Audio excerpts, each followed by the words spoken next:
walking into the blood work lab and walking into the doctor and trusting that these folks have put in the correct curriculum, the correct training, the correct continuous learning that it takes for them to like take care of my entire health.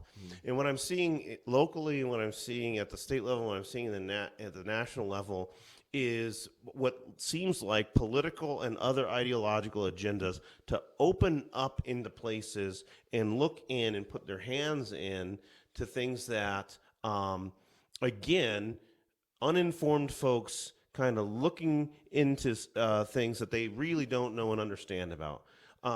Folks, if you're a teacher, you understand this. Curriculum and instruction is extremely difficult. And it also goes through a lot of vetting processes. Yeah, something you can't spend one day of poorly planned professional development doing. Right, and I'm just going to say this as a dad, teacher, as a person. My neighbor doesn't know shit about the curriculum. They don't. And I've got great neighbors. They're unbelievable. I'm going to extend that statement. I've worked in public education. I'm passionate about this. I teach at a university. And even my own wife doesn't give a shit. Yes. I mean, I got to be honest with you, man. My neighbor across the street, he's an electrical engineer, one of the nicest men, super intelligent. He happened to actually work with a close friend. I know that this man is great at his job. He is a calm and interesting, articulate person that has an opinion on a lot of things, political and otherwise. But it would take him months to scrutinize the American Lit a single unit within American Lit. Yeah. Absolutely. So, when we get into the issues of transparency and what kids are learning, that goes back to our initial episode on the school board. Yeah, that goes back to the responsibility of being an inquirer.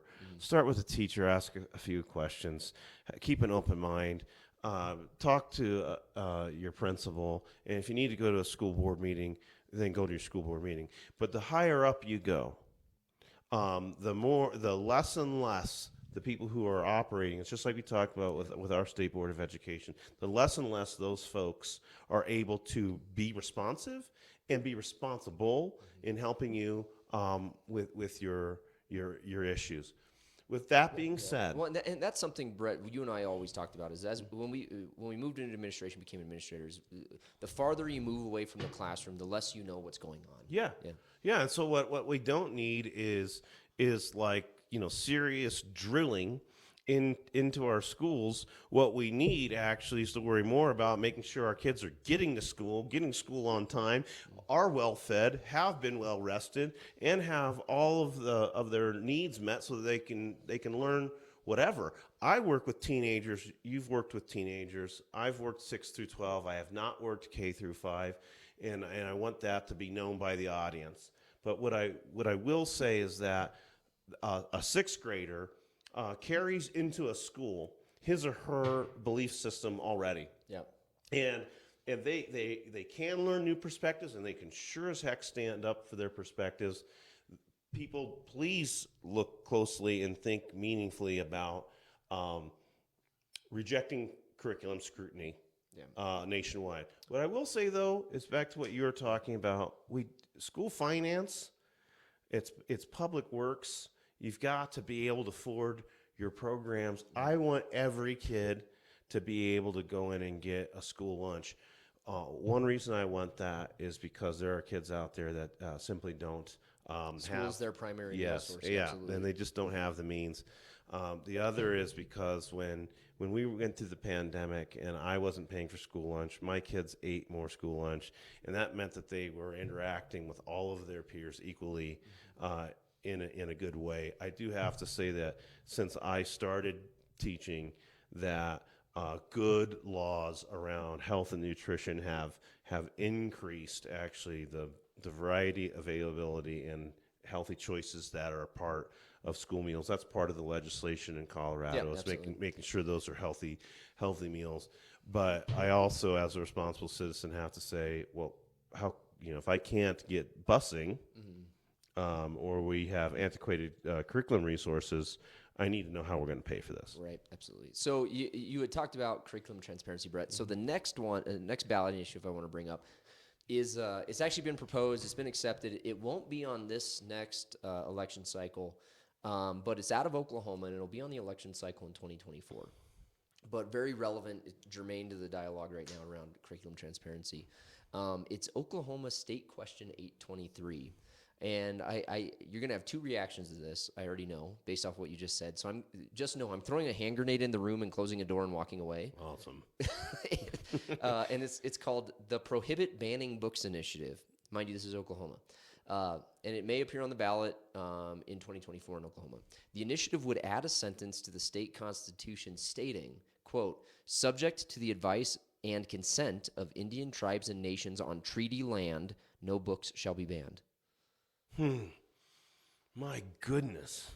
That's not what I thought you were going to say was happening in Oklahoma. No, that's why I threw a hand grenade in there and I walked away. But there's two different things there at play from what you just said. So I'm just curious, kind of initial reactions, both as a parent and as an educator, knowing that now we're seeing the pendulum swing in the other direction and starting to see things on our ballot initiatives that are working against some of the things we've seen in the national dialogue over the last 12 months. Man, I just have so many questions when you bring that up. That I can't wait to read and think more about this. And I have a former colleague that teaches in Tulsa, who I really want to pick her brain on this. So this was only filed with the state legislature in Oklahoma exactly 30 days ago. Well, so it's very, very recent. I guess one thought that I have is that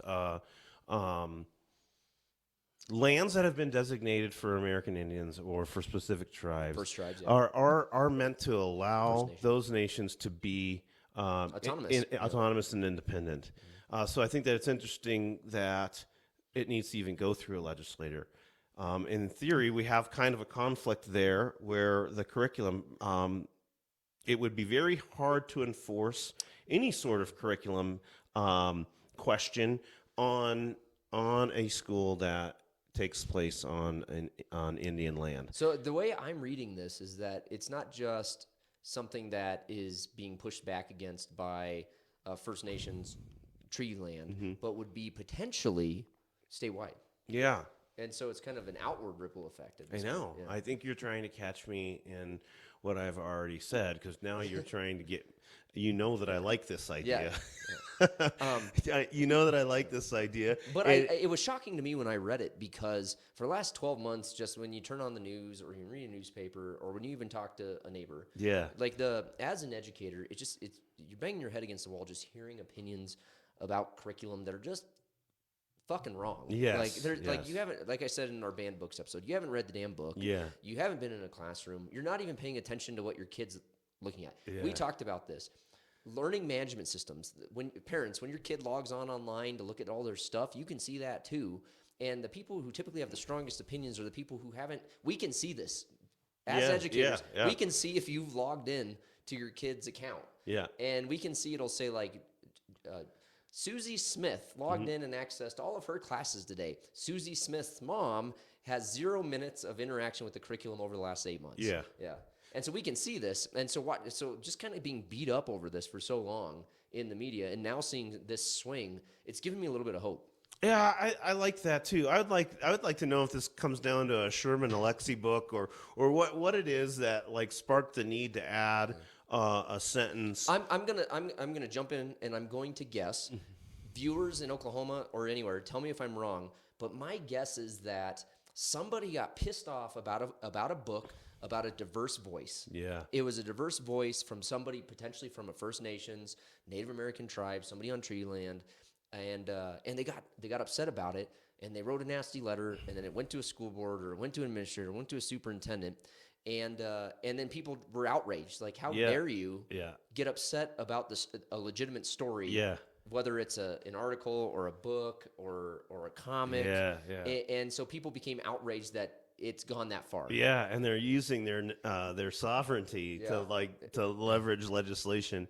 So I don't know the full roots of this. I just read this and I just got very happy and hopeful and excited, and I'm curious to see where it tracks. I am too, and Marcus, this goes back to just what Schoolhouse Cracked is. What all this legislation is doing is, and I mean to say this in a way that honors just the dignity of being in an awesome and free nation. Yeah. The point is that people are looking into the cracks of their schoolhouses, and they're finding cracks. Some see these cracks as wider than others, and so on and so forth. But everybody's trying to fill it in. And what I can say that makes me happy about all of these initiatives is that people care about their kids, and people still revere public education as being highly impactful on the development of the national citizen. So part of me wants to just say, hey, thank you. Even for your craziness, because your craziness is bringing to the table a meaningful conversation about what our kids should know and be able to do. The Oklahoma legislation, of course, is something that I agree with, but I'm not going to retract my statement.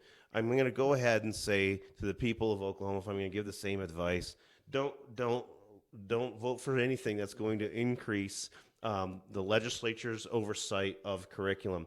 Let the nations be sovereign. Let them wrestle it out. We do have a judicial branch within our country, and the constitutionality of banning books and banning ideas on sovereign land is going to get smashed every time right now. Yep. And for the rest of us that are dealing with those issues, I'm also going to tell you it's okay to allow what you think are bad ideas to exist in your curriculum. No school ever made a kid gay. No school ever made a kid righteous. We can't even get kids to turn in their homework on time. Right. If we had that power, we probably would all be working in different fields. Yeah. If I had that power over another individual, yeah, I might be playing the lottery more regularly. Yeah. I might be in government politics. No, absolutely. Yeah. And the thing is if you care enough to read and you care enough to vote, then you care enough to have those conversations with your kid at home.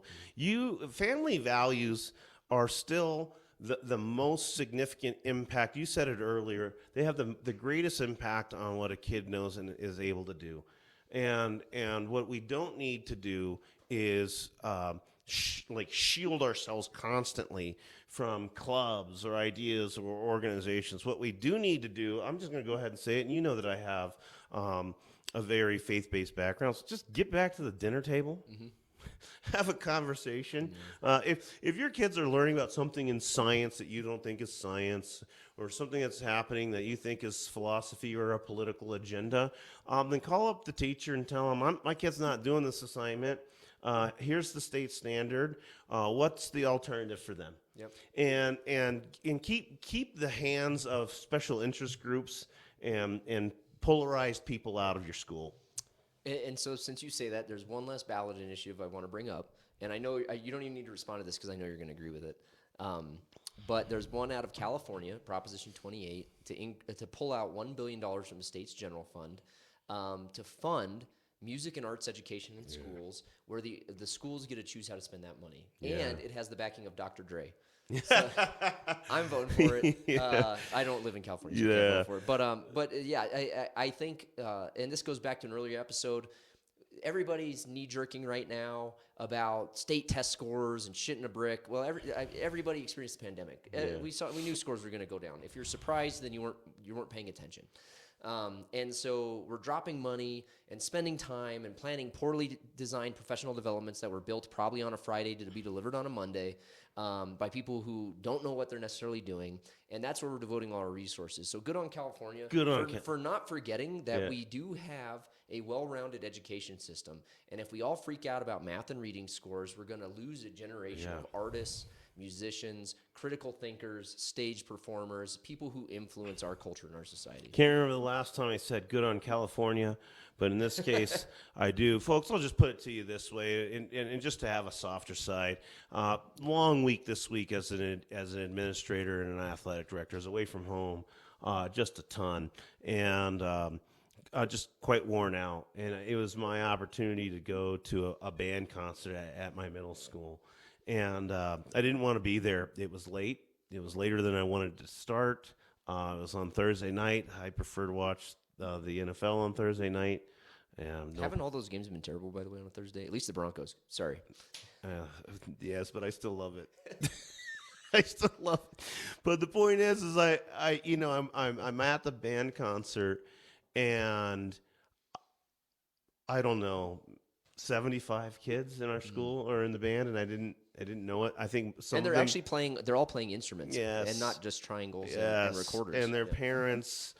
They came out, they came to school, man. We had a full cafeteria and a full stage, and I had kids asking me, Mr. Derickson, are you going to be at the band concert? And I could say, yes, I was. And then the next day I could say, you guys sounded great. And all of the students, I can tell their teacher really pushes them hard. Yeah, we could have done better. And I'm like, you couldn't have done better for me. I love your approach to your learning, but for me, you made my heart sing.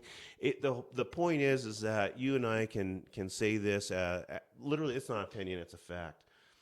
Keeping our kids able to access and learn in ways that support the arts. That's why performing a lot arts, of kids come to school.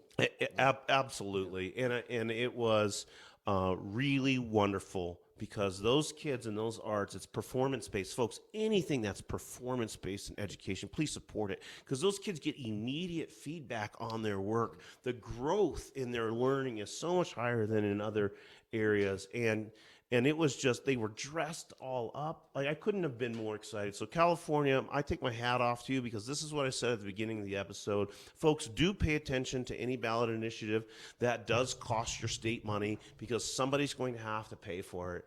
And if you're going to take $1 billion out of the general fund in California, a state that is struggling to rebuild its economy like the rest of us, that has inflation out of the roof, and you're still going to invest in your kids, they're going to be the ones that come up and resolve these problems. So good on you. Yeah, those are the things that are going to raise the test scores, not Yeah. freaking kids out about their math. Yeah. Yeah. So ultimately, this episode really just to encourage everybody listening and viewing at home, get out, vote, pay attention to what's on the ballot initiatives. These are things that either, regardless of what side of the aisle you're on, are going to directly impact your pocketbook or directly impact your kid. Yeah. So again, we hope to inspire the next generation of informed voters. Get out there, read your blue books, read your ballot initiatives, and be sure to vote in the midterm elections. Yeah. When the returns are coming in November, to see which way the House is going, I'm going to be paying attention to that, but I'm also going to be paying attention to these ballot initiatives by Absolutely. state. And I'm just going to say my opinion is you can access what your kid is learning right now. I guarantee it's never been more accessible. Close the door on anybody who wants to force their way into your children's schools. It's going to stress out their teachers. It's going to add to our problem with recruiting and retention of teachers because they love what they do and they believe that they're professionals and they believe, just like I said at the doctor's office, that they don't have to prove themselves daily about their capability. And as a matter of fact, you don't need to politicize your child. They just need to be inspired for learning. So get out there and vote what you know. Bet on yourself. So thanks again for tuning in to Schoolhouse Cracked. As always, be sure to download us on your favorite podcast app.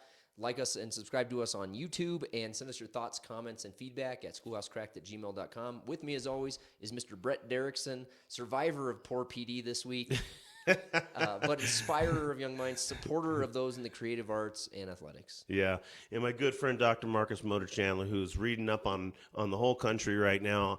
Buddy, I do have to tell you thank you. You hit me with some things that I haven't seen, and I appreciate you being informed and bringing it to our platform. We'll see you next episode.